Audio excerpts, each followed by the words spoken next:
Hi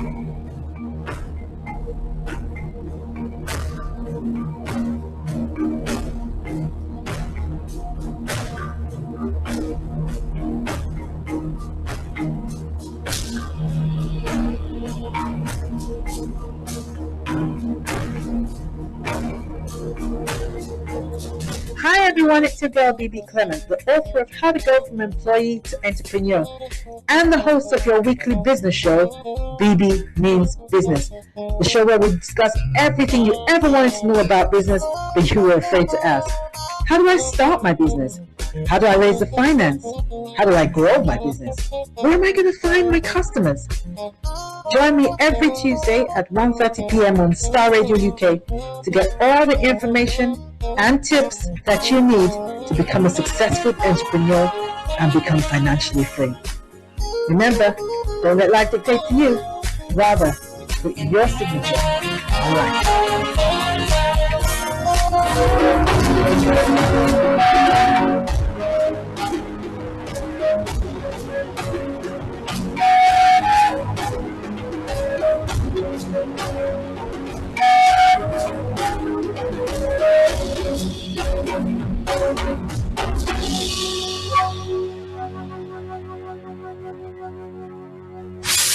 Welcome.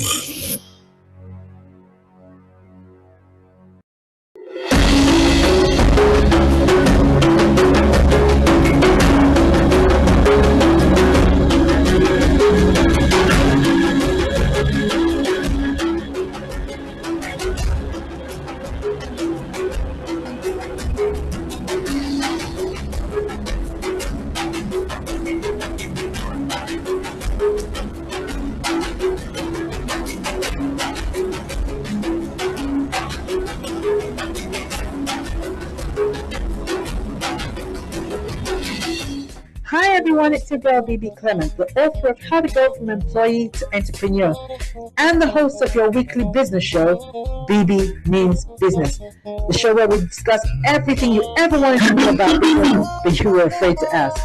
How do I start my business? How do I raise the finance? How do I grow my business? Where am I going to find my customers? Join me every Tuesday at 1:30 p.m. on Star Radio UK to get all the information and tips that you need to become a successful entrepreneur and become financially free. Remember, don't let life dictate to you. Rather, put your signature on life. Get ready for this. Hi everyone, it's your girl Bebe Clement, and thank you once again for joining us for today's show. This is the Bebe Means Business show, and this is your weekly show where you get all your tips, your advice, learn as much as you can, listen to great speakers. We have great guests on the show, knowledgeable guests about different aspects about business. You can learn anything and everything you ever wanted to know about business from this show. Instead of having to go and invest thousands and thousands of pounds on loads of seminars, just tune in every week on Tuesdays at 1:30 and you'll get all the information you need about the Bebe Means Business show. If there are specific areas actually of business that you would like some information about or you'd like me to talk about, just let me know, and I will try my best to ensure that we do that and cater for your needs. But I want to thank everyone that has joined us every week. And last week was such a good show. Last week we were talking about how company through change. And as you well know, I mean, COVID-19 has probably been the greatest global change that has occurred and affected businesses throughout the world. But there are other kind of changes that can occur in your business that are not as dramatic, but still have a large bearing on morale of staff and the direction of the company that has to be handled with care. So I had my guest speaker last week with Remy Okeshola, who's the managing director of R&B Management Consulting, and it was really good to have him. And we were sharing tips on what you can do on ensuring that change is implemented with the least amount of interruption to your business and indeed, most importantly, to your staff. So just want to quickly give a summary of what we discussed last week, and then we'll go on to what we want to talk about today. So we talked about how important it is to be able to give your staff direction when a change occurs. And we talked about the way to communicate the change to your staff is so important, because if you're not able to get the buy-in of your staff in relation to the change that you want to implement, knowingly or unknowingly, your staff will sabotage your change. And we spoke about the importance of understanding the kind of emotions that have to be overcome in order for your staff to buy into your change. And those include things like staff are afraid, they're anxious, they're unsure of themselves, they don't know what role they're going to have to play in the new change, they're not even sure whether the change is going to be effective, and that kind of thing. What does it mean for them as individual employees? That kind of thing. And the way you communicate the change and the way you implement the change throughout that period is vital in overcoming those fears and anxieties that the staff may have that may inadvertently affect the way that they do their job and they carry out your business in your name. So we spoke about implementing what I call a HIS strategy. And a HIS strategy is a high involvement strategy where staff feel that they're involved in the change that is occurring. It's not happening to them, it's happening with them. So when you get staff to believe and understand that this change is happening with them, it makes them feel less that they've lost control of their role, makes them feel more in control of what is happening. And that's really, really important to your staff. We talked about having a time frame, a specific time frame for the change. And we talked about you buying the change yourself, being understanding of the change and the role that you are playing in the change, and sharing that with yourself. And what would you need to do to be able to measure whether this change has been worthwhile or whether it has been successful by way of business? So those kind of things are all that we discussed last week. For those of you who are just joining us, it's your host, Bebe Clement, and you are very welcome to the Bebe Means Business Show. Like I said, this is the show where you get to have all your questions answered in relation to something that we may discuss today that you want some advice on. You can send us in your questions. It's a live show, and so it's interactive. And you can hook up with us via Twitter. Our Twitter handle is @Star Radio UK, or you can text or WhatsApp on 07539 661 744, or email us at info@starradio.uk, or join us via Facebook at Star Radio UK. So let's get down to what we want to talk about today. And I thought the last few weeks has been pretty intense, and the longer this whole COVID thing goes on, we're under a lot of pressure. There's a lot of anxiety about where is business going to go, what's happening. People are having to close down, lay off staff. So I thought today we'll just chill. For everybody that's watching, just breathe. So today I'm just going to be giving tips. Nothing too heavy happening up in here today. Just today I'm going to give tips for business success and wealth creation. That's what I'm going to be sharing today. So if you haven't already done so, tell a friend, quickly text a friend, let them know that we're on. Tips for business success and wealth creation. About your financial future, but you don't know what to do, I'll be sharing some tips that may help you. If there are problems on the horizon in relation to your business and you're looking for survival techniques, then this is the show for you.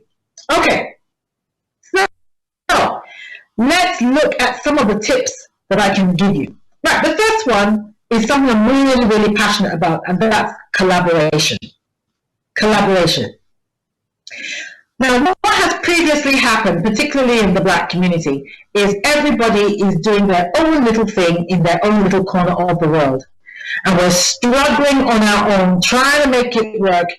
And those of us who have been doing that for long enough, we realize that actually that can only get you so far. After a while, you realize that you cannot, it is counterproductive. And so you need to be looking to be collaborating. You must be looking to collaborate. So I'm going to be giving you little tips on how you can do that. Now, a few years ago, I had a colleague who was a wedding wedding conference organizer. So he organizes conferences about everything to do with weddings. So you'd have florists there, you'd have people who sold gowns, caterers, DJs, all this kind of thing. So there's a whole exhibition all about weddings and how to plan a wedding, that kind of thing. So he told me about it, and I'm a speaker, and weddings are they're not my area of expertise, but it was going to be quite a large, prestigious event, and I'm a strong believer that you don't pass an opportunity. So I was thinking, how can I be relevant in this thing that he was doing? So I said to him, would you mind me speaking about marriage? Because, people spend a lot of energy preparing for the wedding, but the wedding is only one day. After the wedding, you got marriage. And I've always felt that if people spent more time, or as much time as they do in planning the wedding, on actually planning the marriage, then we probably have more successful marriages and less divorces. So I said to him, can I just do a 10-minute slot? I don't need more than that. Can I just do a 10-minute slot on tips for a successful marriage within the first 5 years, something like that? So I was like, well, people are not really there to hear people speak, kind of thing. But I talked him into it. And in the end, he let me do it. And so I had also at his event, I had a stand, an exhibition stand, where I had my material, my DVDs, my CDs, that kind of thing. And so I gave this 10-minute talk. It wasn't anything heavy. It was just tips on things that I'd learned I wish people had told me in the early days of my marriage. And I just spoke on that. And I can honestly say it was the highlight of the event. People were just blown away. Now, the reason why I raised this is because that was an example of a collaboration. I don't normally speak about marriage, but he had a ready audience. They were the kind of market that I wanted to get into, and that gave me an avenue to get into this. So that was a brilliant collaboration. And of course, it made him look good, because it was something outside the box. You don't usually hear that kind of thing at a wedding vision. So it was something different. So again, it was a conversation topic after the event for him. And a lot of people he told me, a lot of people came back to him and said, oh, that was really good. We really enjoyed that. Could you do that at the next event? So that's a collaboration. Now, collaborations don't necessarily have to be that large or that or like that. They can be something really simple. So it might be that you have a flyer, and let's say you're a lawyer and you have the same client base as accountants. So it might well be that on the flyer you have your details, you have your marketing material, so Augustine listed, and on the back of the flyer, somebody else, one of your colleagues who owns an accountancy firm, has their details as well. So you get to pitch to their clients, they get to pitch to your clients, and it's not cost either of you any more than it would normally do if you did one. In fact, if you put monies together, it would cost you even less. And then the advantage of that is somebody who perhaps wasn't necessarily thinking about a solicitor, was just thinking about an accountant, will see that and think, oh yes, well actually I do need a solicitor as well, and then we'll call you for your services. So that's an example of collaboration. Collaborations are very, very important. And we must get into the habit of doing it. I encourage you to start thinking strategically about your business and start thinking, who can I collaborate with? So, for example, let's say you're a caterer. Start thinking of, who else do I share a client pool with? You share a client pool with wedding organizers, with cake makers, with hall decorators, video guys, photographers, those kind of people.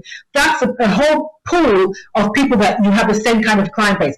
Why not collaborate with them? Why not tell them, listen, anytime you go out to pitch my services as well, and I will give you a referral fee for any client that comes my way.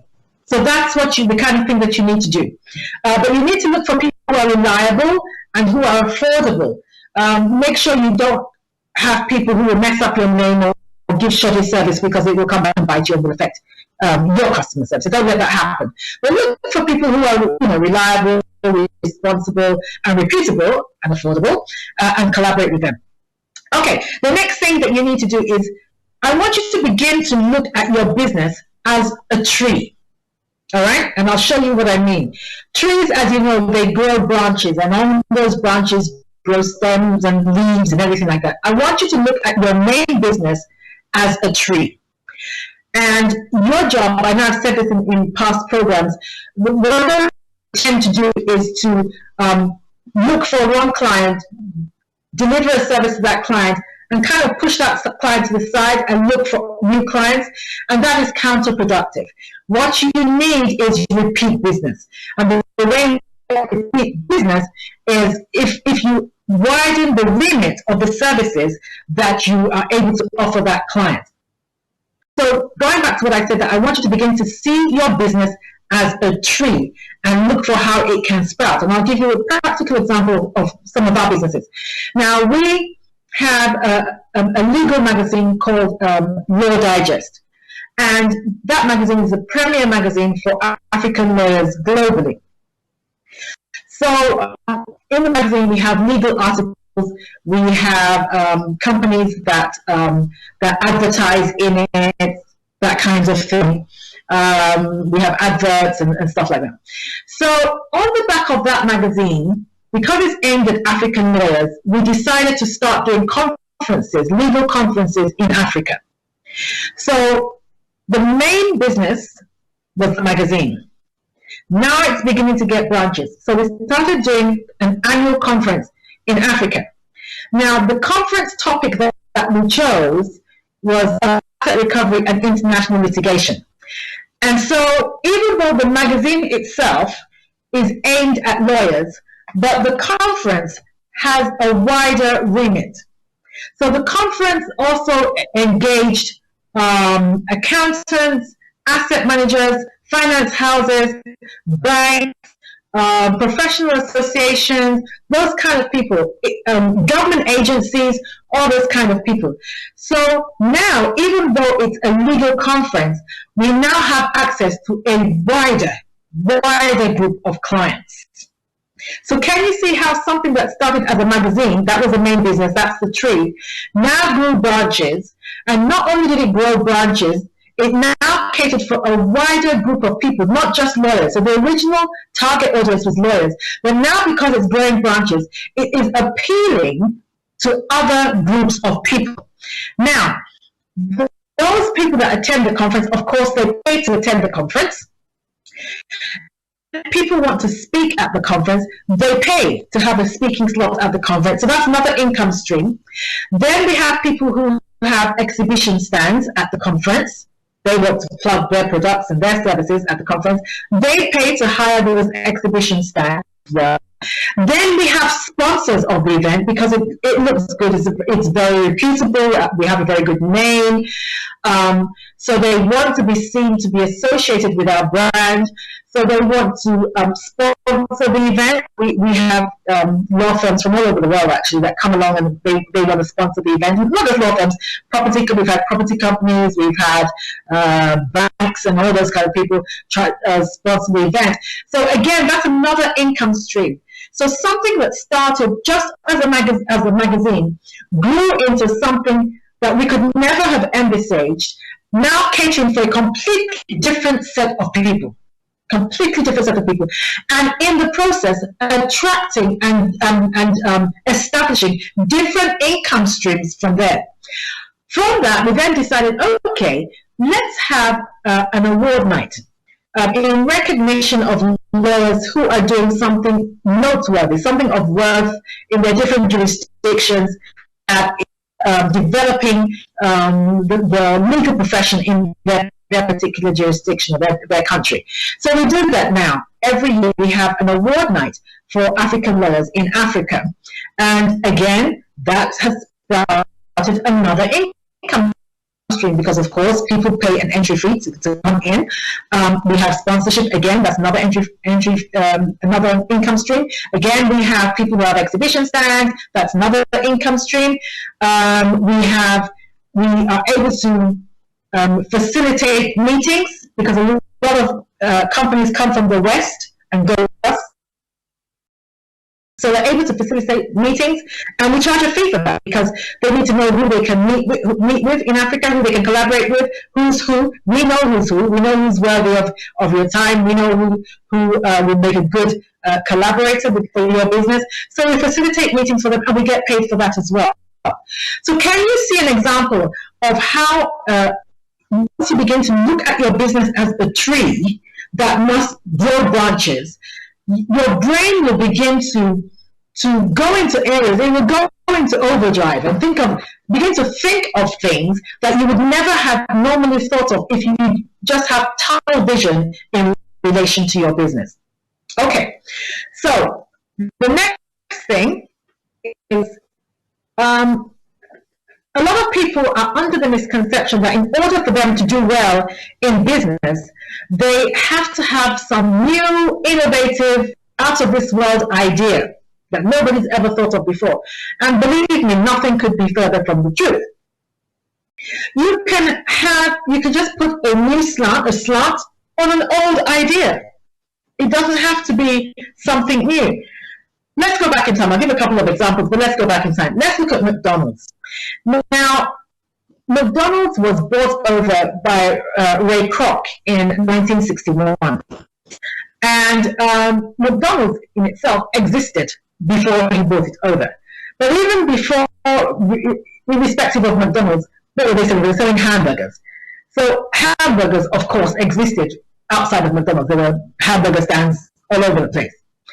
But one of the things that Roy Kroc did was he brought in the ethos of consistency in the McDonald's brand. So his idea was that whether you go to a McDonald's in London, or whether you go to a McDonald's in Paris, or whether you go to a McDonald's in America, whenever you order a particular product, it should look the same.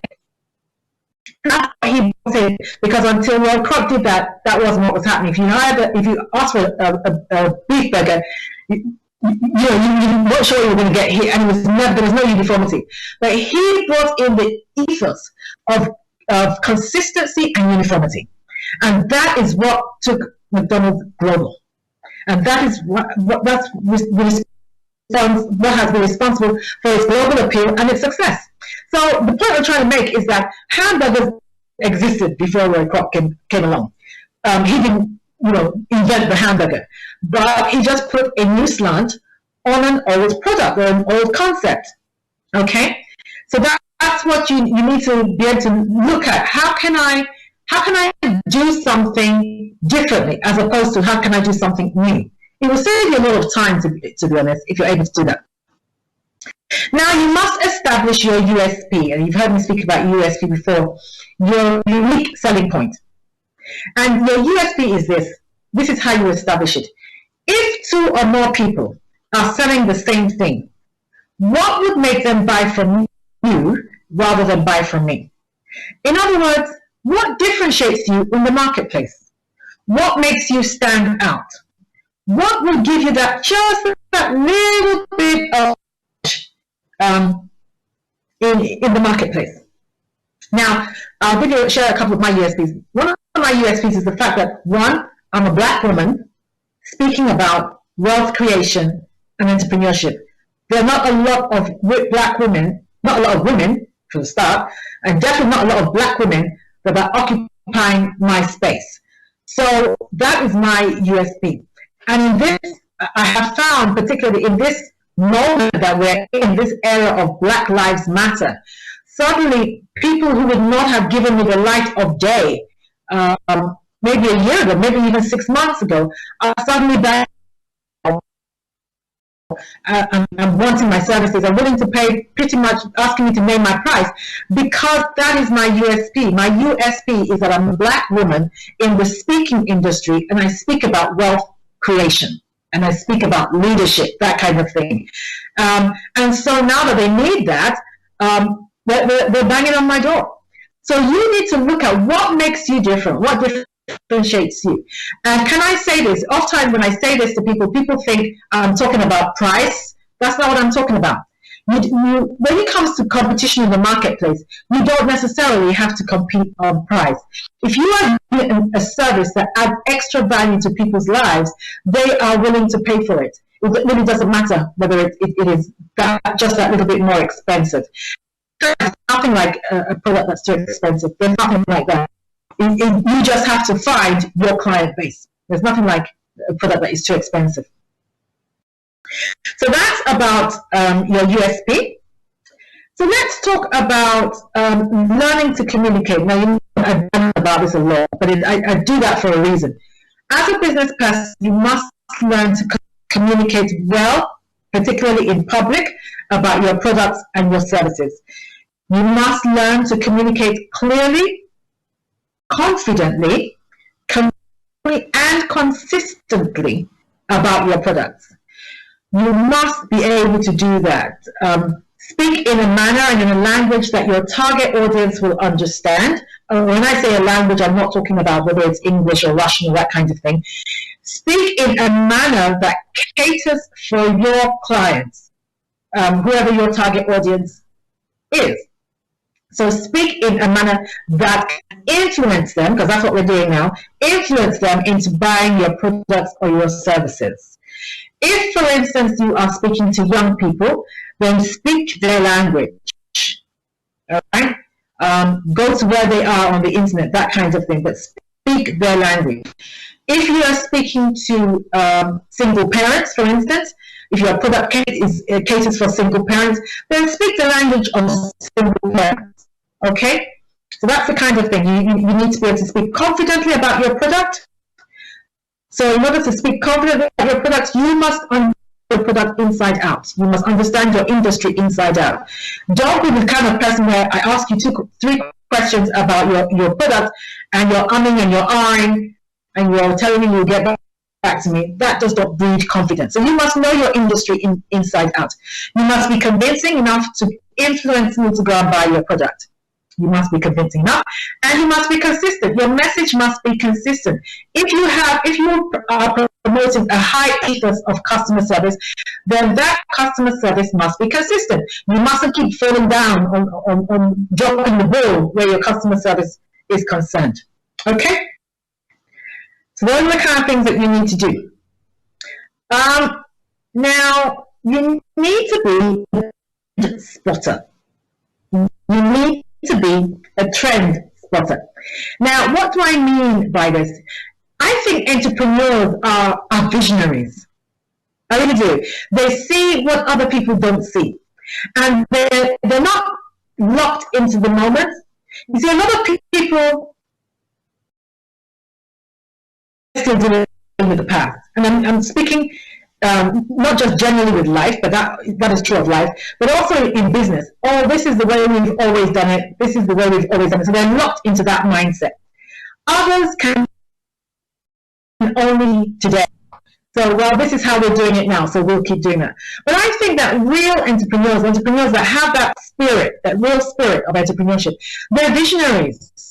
They're not really concerned. Well, definitely they've let go of yesterday already, but they're not really concerned themselves with what's going on now. They're looking at what is the next great thing. What are people going to want in the next 5, 10, 15 years? And they're already creating it. They're already creating it. That's what they do. That's what entrepreneurs do. So you need, if you're going to be an entrepreneur, you need to develop the skills to be a visionary, to see beyond right now. Okay, so see beyond what people think that they want now. And sometimes part of being a visionary is being able to tell people what they need, because sometimes people don't know what they need. I remember reading something by Henry Ford, and Henry Ford was saying, if I had asked people what they thought they needed by way of transport, they would have told me that they needed faster horses. Because at that time, the main mode of transport was horses. So he said if he had asked people what they wanted or what they needed, they would need faster. But that's not what they needed. They needed a completely different mode of transport. That's what he honed in on. While his counterparts were looking as to how to improve the whole horse riding experience, he was looking at a completely different mode of transport, and that's what he went after. All right, I'm going to take a break here. I want to come back to that point. I haven't finished that point. I do want to come back to that in a minute. But again, just to let you know that you can get in some questions. Some questions have come in already. But please do, when you get in your questions, you can ring us on 07539 661 744. Send us an email at info@Star Radio UK, and we'll ensure that we answer as many questions as possible after the break. So like I said, this is very laid back day today. So just grab your Coke or grab your tea and biscuits, and I'll meet you here after the break. Don't go away. Hi everyone, it's your girl Bebe Clement, the author of How to Go from Employee to Entrepreneur, and the host of your weekly business show, Bebe Means Business, the show where we discuss everything you ever wanted to know about business but you were afraid to ask. How do I start my business? How do I raise the finance? How do I grow my business? Where am I going to find my customers? Join me every Tuesday at 1:30 p.m. on Star Radio UK to get all the information and tips that you need to become a successful entrepreneur and become financially free. Remember, don't let life dictate to you. Rather, put your signature on life. Get ready for this. Okay, ladies and gentlemen, welcome back. I hope you've got your tea and biscuits and you've got your Coke or whatever it is that you're drinking. Or if you're drinking something a bit stronger, that's fine. So it's in the afternoon. I won't tell you. But just before the break, I was about the need to be successful in business and to grow your business and to create wealth. So I'm going to come back to that in a minute, but I want to take some questions now. The first question says, thank you for the tips for business. Unfortunately, I missed the beginning of the program. Okay. Would you mind posting the tips on your website and I can download them from there? Oh, okay. Thank you and keep up the great work. Thank you. That's from Palm. Palm, thank you very much. Yes, I'll do that. Special request there. I'll put the tips on my website and you can get them from there. Just the highlights of what we spoke about today and you can get them from there. I'll do that. That was a good idea, actually. Thanks for that, Pam. The second thing was, dear Bibi, I've just finished reading your book, How to Go from Employee to Entrepreneur, which is quite a riveting read. Oh, thank you very much. I, however, feel that it needs a sequel. Are you considering writing a sequel? And if so, wow, well, if I can find the time, I probably will. But I'm writing another book at the moment, which I will be giving details of later in the year. But yes, if I can find the time, I will write a sequel. Thank you very much for that. Okay. Thanks for your advice last week. We're now looking at the few opportunities to invest in, which is both exciting and scary at the same time. Are there tips that you can give on what we should be looking at in making our investment decision? Okay, that's from Trevor. Well, what I'm about to speak about regarding trend spotting might help you in what you might be looking to invest in. So stay with us, Trevor. I've got some tips for you later on with that. Let's see. Thank you, dear Bibi. Thank you for your advice on dealing with my partner. Oh yes, a few weeks ago we had a question from Eniton about his partner. He was saying that his partner was not the lines that they had agreed longer. So thank you for your advice on dealing with my partner. We tried the strategy, different expectations. Okay, he business like one. Given that he has a large portfolio inherited from his father, but the business is my only source of income. Unfortunately, we don't have a partnership agreement, which was a mistake we made at the beginning, never to be repeated. Yes, I'd like to discuss with him going our separate ways before our persistent conflict kills the business and our friendship, which I value. Do you have any strategy that I can adopt to broach the subject of buying him out? He's richer than I am, so I need to ensure that the resolution does not turn on who has the deeper pocket to buy the other one out, as I will lose. Wow. I'm really sorry, Anton, to hear about that kind of business development. It's so sad that kind of thing happens, but it's good that you had the conversation. It's so good that you had the conversation because now, like you said, it is clear his reasons for not putting his weight are clear. He sees it as a hobby. So I think this is something we can all learn from. When you go into partnership with someone, make sure, and this is not actually the first time I've heard this, I know of somebody else who had exactly the same problem. Make sure that the person you're going into business with is all in like you. And Edison mentioned something. He said he doesn't have a partnership agreement. That is a huge mistake. Huge mistake. Don't think because you're going into business with a friend or you're going into business with a family member that it's okay for there to be an informal agreement. This is business. It's called business for a reason. It's not friendship. It's not family. It is business. And like he said, now that he's under the fear that if he's not careful, if this is not handled right, it's not only going to affect the business, but more importantly, it's going to affect the friendship. And so can I advise that you actually get a professional mediator in? I think that is important because a mediator will be he's impassionate, so he's not emotive in this, as indeed both of you will be, and that's what's going to affect your friendship. So doesn't matter how much it costs; they're not that expensive actually. I can speak to you after the show and recommend a couple for you. Ensure that you have a mediator who can talk through this whole thing for you and have strategies for how you can exit the business, whether you exit it or he exits it, how you can exit the business with as little pain as possible. Okay, I'm going to take one more question. Do I have any more? Yes. Right, I have heard so much about the government bounce back loan facility, but I'm still unsure as to whether I should apply for it or not. I'll apply for it. But business is cash positive and I'm wary of taking on loans. But I have been advised that due to the uncertainty in the economy, the more cash that I have, the better my ability to weather the storm. Do you think it is a good strategy to take the loan just to bank it for any rainy day? Yes. Take the loan. Whoever advised you is right, and that's for two. Thank you very much for that question. And my advice goes to any other small business that's listening. Take as much as you can. The interest rate at the moment is very, very low. The repayment terms are also quite favorable, and you're so right. Cash is king, and cash is going to be even more important in the coming months, even as COVID lifts, because the lockdown is really not the issue. The ripple effects on business is what is really going to affect the businesses. It is a ripple effect. It's not even just the virus itself. The virus itself, of course, has damaged us drastically. But I think that I don't want to be a prophet of doom, but I think the worst is yet to come. So get the cash as much as you can.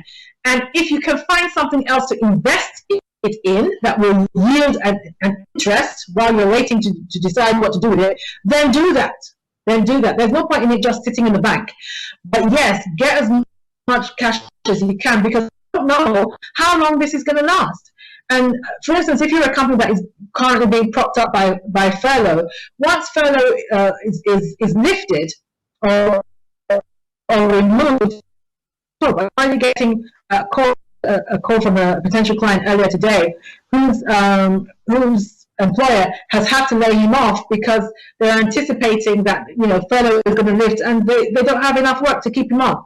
So you need to grab a hold of that loan if you can. Like I said, the rates are pretty favorable. It's not the repayment arrangement is also not cumbersome. So yes, go get it.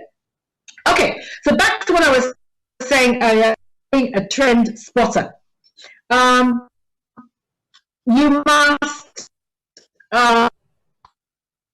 see what I was saying before. Must be on the now about Henry Ford and how he said if he had asked people what do they need, they would have said they wanted faster horses, but what they really needed was cars.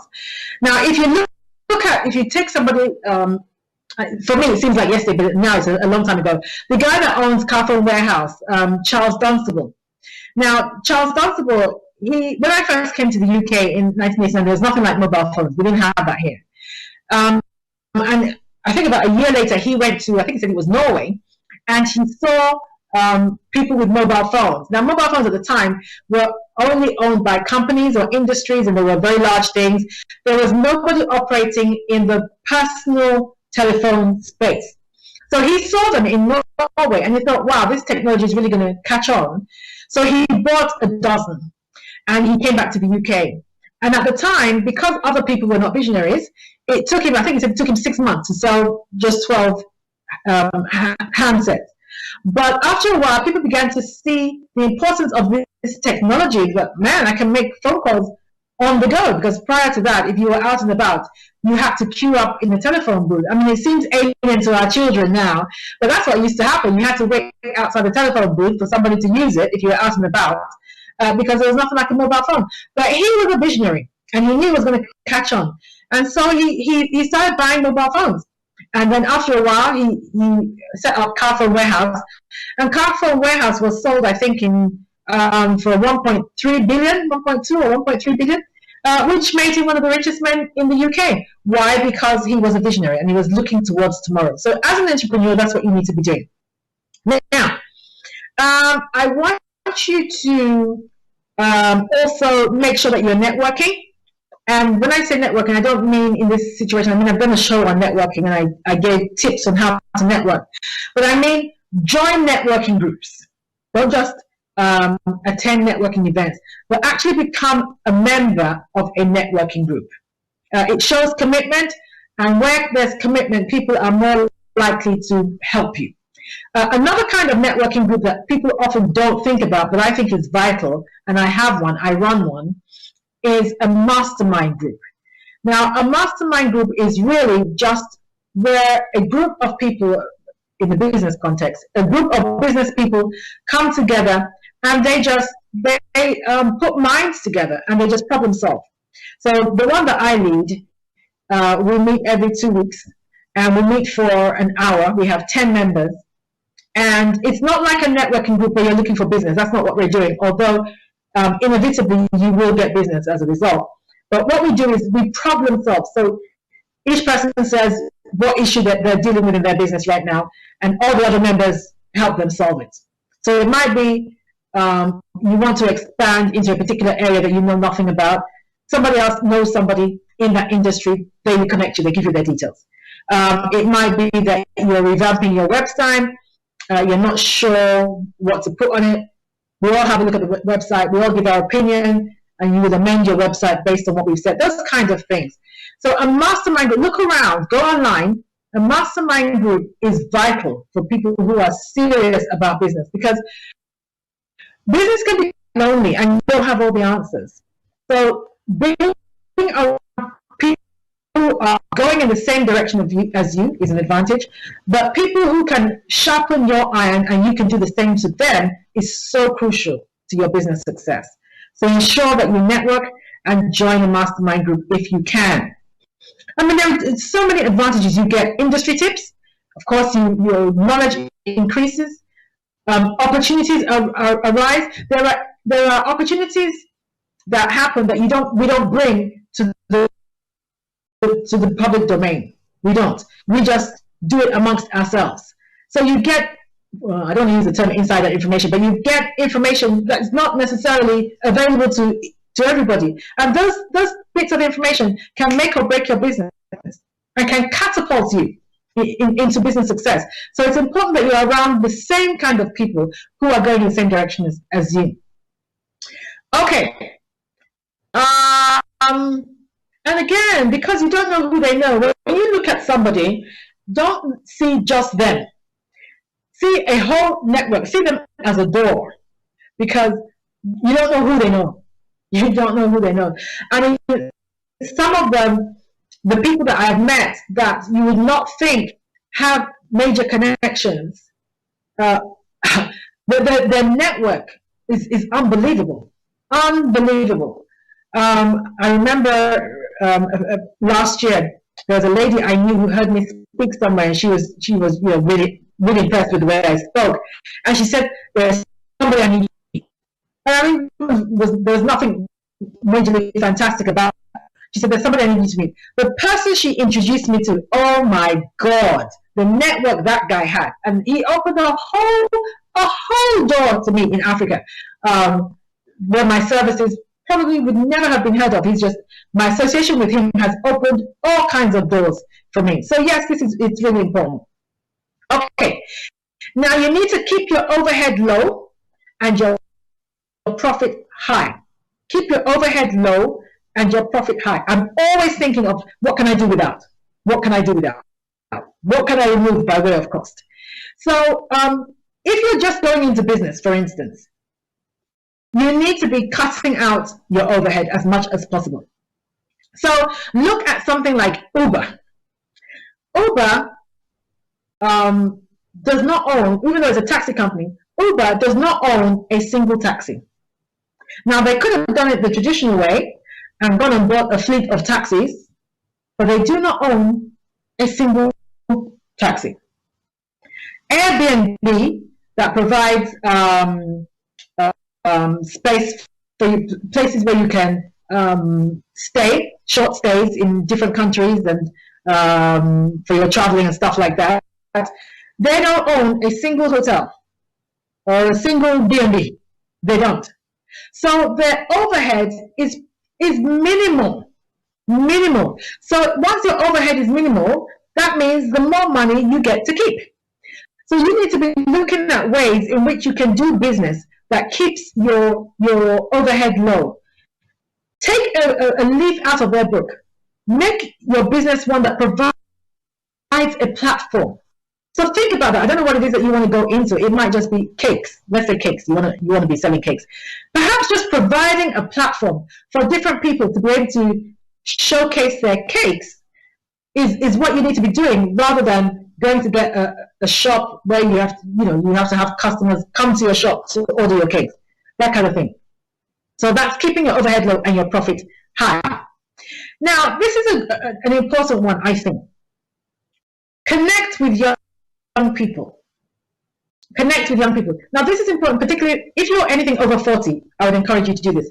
Because let me tell you, if you haven't noticed already, the kind of world that you think you are in and the kind of world that actually exists by way of the experience of these young people is totally different. The world as we knew it has disappeared almost.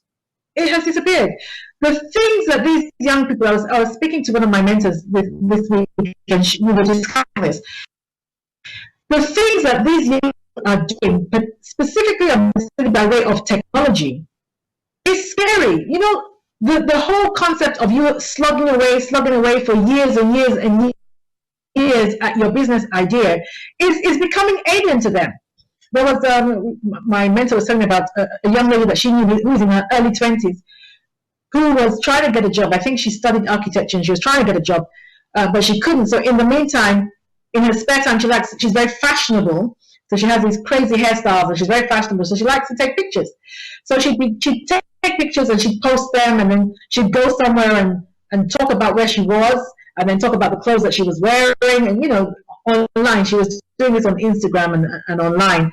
And one of the major companies, I'm not going to mention the name of the company, contacted her because they could see her. I mean, her followership was ridiculous. I mean, she now have about 100,000 people, I think, following her. And all she's doing is taking pictures of herself and speaking about the places that she goes to, because she travels a lot. She likes traveling. So they contacted her and said could they collaborate with her?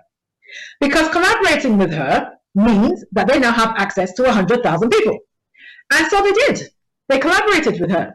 Now, I know another lady who had, I think, about 1,000, 2,000 followers with what she was doing. And then she sent the details of what she was doing to one of these internet influencers. And that one put her on his platform. A minute put her on his platform, that was it. Her followership grew by about 80,000 in a week because he was an influencer. And he was a door. He opened her to a world of people that she would never normally have met. So connect with young people. They're doing things like, we have 15-year-olds who are creating apps and becoming millionaires. They understand the technology of business in a way that we don't. So just before I came on the show, my son showed me something online that I just couldn't believe. I'd never seen it before. And it's going to do wonders for the way I do my presentations. So connect with young people. Get a group of young people, maybe 3 or 4 of them, and walk them through your business. Show you what is antiquated in your methodology. Let them show you what they don't even understand in your methodology or in your marketing. Let them show you what today's or tomorrow's client is going to be looking for, so that you can grow. The concept of this is how it's always done it, that's not going to work anymore. You've got to be able to evolve. You've got to be able to change if you're going to survive and thrive. Okay, ladies and gentlemen, I'm going to bring the show to a close, but I just want to end with this. One of the things that you need to do is you need to build a good reputation in your business.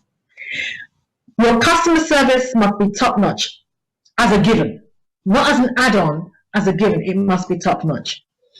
But more importantly, you must have integrity in your business. Because integrity in business goes to trust. And trust is a greater currency than money when it comes to business. It goes to trust. So you must have integrity. People must be able to say, if I give my business to Bebe, I know she. If I do this, Bebe, I know I get a result. If I ask Bebe to do something, I know her customer service will be top notch. People need to be able to say that about your business. You must build a great reputation. If I go to Bebe, she's the go-to person in her industry. If she can't solve it, it can't be solved. Those are the kind of things that you need to have people say about you. And in order to find out what people ask about you, do some market research. Every year, I pick a percentage of my clients and I send out a questionnaire. And I'm very ruthless with this. I don't pick out people who I think are going to tell me nice things. I do a cross-culture of people and businesses that have come in contact with me and have hired me, and ask them certain questions about the business and about the service they received, and if they were not happy with something, why weren't they happy? If they weren't happy, were we able to fix what they were unhappy about? That kind of thing. And from there, you can grow. From there, you can improve. From there, you can get better. And from there, you build a good reputation. Make sure that you have a good reputation in your business. Ladies and gentlemen, I want to thank you so much for coming along today. I hope you enjoyed it. Like I said, it was on purpose that we made it kind of laid back today. Just gave you some good tips. You've been listening to Bebe Means Business, and I'm your host, Bebe Clement, and I'm the author of How to Go from Employee to Entrepreneur, which you can purchase online at Amazon for £12.99. Or if you go to my website, you can also get it for the same price there. My website is www.bbclement.com. And just like Anyton said, I will have the tips that I shared today. I will have them on the website during the week, so you can go and have a look there. You can refresh your memory. But we also do send out the podcast as well. So if you'd like me to send you the podcast, just email me at bb@bbclement.com. Ladies and gentlemen, have a great week. Stay safe. Go make some money. Remember, don't let life dictate to you. Rather, put your signature on life. Bye-bye. Hi everyone, it's your girl Bebe Clement, the author of How to Go from Employee to Entrepreneur, and the host of your weekly business show, Bebe Means Business, the show where we discuss everything you ever wanted to know about business but you were afraid to ask. How do I start my business? How do I raise the finance? How do I grow my business? Where am I going to find my customers? Join me every Tuesday at 1:30 p.m. on Star Radio UK to get all the information and tips that you need to become a successful entrepreneur and become financially free. Remember, don't let life dictate to you. Rather, put your signature on life.